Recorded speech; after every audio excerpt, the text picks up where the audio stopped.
All right, dudes, spring is coming. I was looking at myself in the camera. And it's time for lure fishing. If you haven't been out in the winter, I don't know why you haven't, because they're still out there, man. I've come out today. What I want to do is I'm going to show you everything that you need to get. You probably already have it, but all the stuff that you need to get your butts out and go lure fishing. Man, stick around.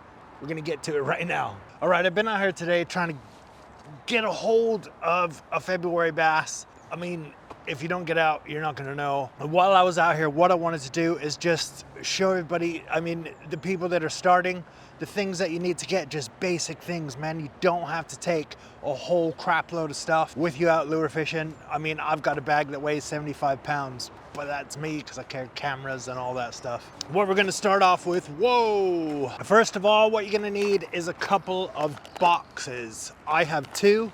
One holds my top waters, one holds my soft plastics and all my other bits.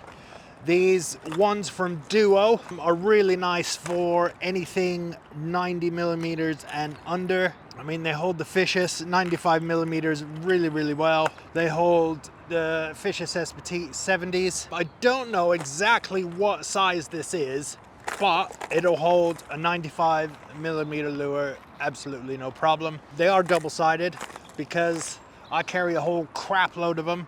I probably shouldn't. This year I'm gonna try to scale everything down. But they are double-sided. You don't have to have double-sided ones. I like them. Then I've also got one for my soft plastics. This is also double-sided. I mean, this thing holds absolutely everything. That's double-sided as well. You got that one side, and then you've got the other side with all the other stuff in it. So really, get yourself a double-sided lure box. Maybe two. Some people use one double-sided lure box. Soft plastics on one side, surface lures on the other side. Me, I can't do that. I need two. You can't lure fish without a rod. Look, man, rods don't have to be expensive. You can upgrade over time, but they don't have to be expensive. You can actually get pretty good lure rods for sub 100 pounds. What you want to look for in a lure rod is anywhere between 10 and 35 grams probably is going to be your casting weight. This one is a Tailwalk High Tide TZ Z for you UK people, and it's 12 to 42 grams. What you want to look for in a lure rod, 7 foot, no, go at least 8'8" or longer, 8'8", 9 foot. For the fishing I'm doing, that's perfect. You want it to be fast action, 8'8", 10 to 35 grams would be your ideal weight. Casting weight that's what that is, 10 to 35 grams. That's not the weight of the rod. So a 10 to 35 gram lure rod, what that means is that you can cast lures, or it's rated to cast lures from 10 grams to 35 grams, so it gets in that sweet spot when you cast them out. Anything more than that, your rod isn't performing the way it should be. Anything below that 10 gram, if you have a 10 to 35 gram rod, your rod isn't performing as it was built. So that's what you want to look for. 10 to 35 grams is absolutely ideal. The next thing you will need for your setup is a reel. I am partial on an 8'8" rod to go with a 3000 size reel. This is the Daiwa BG MQ 3000. 8'8", 8 foot, 8'6", 8'8", possibly a 9 foot. Me personally, if I go 9 foot or over, I am going up to a 4000 size. 3000 size reel balances perfectly. If you want to know if you can get in the shop, ask them to put a reel on it. Hold your finger here. If it stays straight like that, then your reel is balanced on your rod. That's my opinion. That's how I choose my reels. Anything 9 foot, that would go like that. But anyway, so reel, 3000 size, 8'8", 8'9". Me personally, anything over 9 foot, I'm going with 4,000 size reel. Next thing you're gonna want is some braid on your reel. I can't recommend enough, if you're gonna go lure fishing, get some braid on your reel. The braid is non-stretch. It doesn't stretch like mono does, and you can feel everything on the bottom. You can feel what your lure's doing. You can feel the fish nibbling on it. So you know when to, don't do that. So you know when to strike and all that business. I use a 20-pound braid. I find that ideal for the areas that I fish in, estuaries, even off the, man? Even off the beach, dude. 20-pound, braid is absolutely ideal. Try and get, because a lot of braid now is rated by PE, and what PE is the Japanese measuring kind of system, like we do breaking strain in pounds, like 20-pound breaking strain, 25-pound breaking strain, 15 breaking strain. I don't really understand it, so the PE thing, I always ask for breaking strain, but I wouldn't go any higher than a PE 1. So try and get the thinnest diameter you can of braid with the strongest breaking strain, but 20-pound is ideal. Next thing you're gonna need is some fluorocarbon. I'm not entirely sure that you can see that, but I've got braid to a fluorocarbon leader to my lure.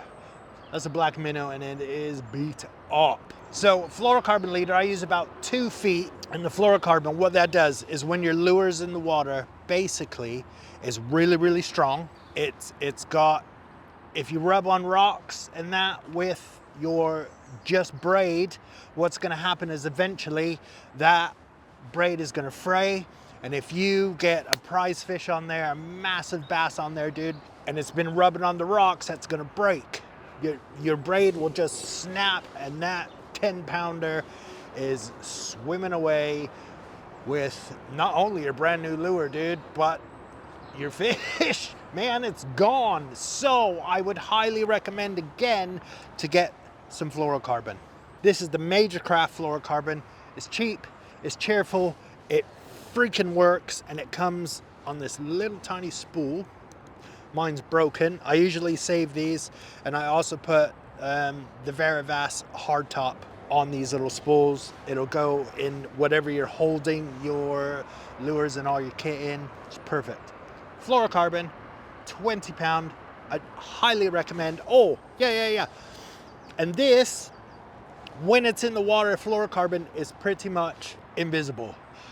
So it gives the lure as much natural action as absolutely possible. The next thing you're gonna need is something to carry all that stuff in, man. It doesn't have to be elaborate. I carry around a lure vest because I can put both of my lure boxes in here like this. They go in there. Then there's another pocket here. My boxes go in there, and my phone goes in there. It's just easier for me. You don't have to get a vest. Whatever you can use a rucksack, you can use a bum bag, you can use whatever you want, as long as you can hold your stuff. I know some people that'll take one box of lures and just put it in the pocket. Oh, this isn't big enough. But they'll just put it in the pocket of their waders. You can do that as well. But because I take a whole crap load of stuff, I need a vest. Just something to carry your stuff in. I can also highly recommend a pair of good scissors or a pair of split ring pliers. When you're out and you gotta change hooks, these split ring pliers are pretty damn good. They've also got braid cutters on them. So a pair of pliers or a pair of scissors that have this little thing right there to change your split rings and hooks will make your life a hell of a lot easier. Ones with braid cutters on them will also make your life a hell of a lot easier when you're out on the water. So a good pair of pliers to keep with you. And that's another thing you need your bag for, because you got to carry this as well, and a net. Get yourself a net. There's been a lot of times where I've lost a lot of fish because I didn't have a net. I will never go without a net anymore. So just,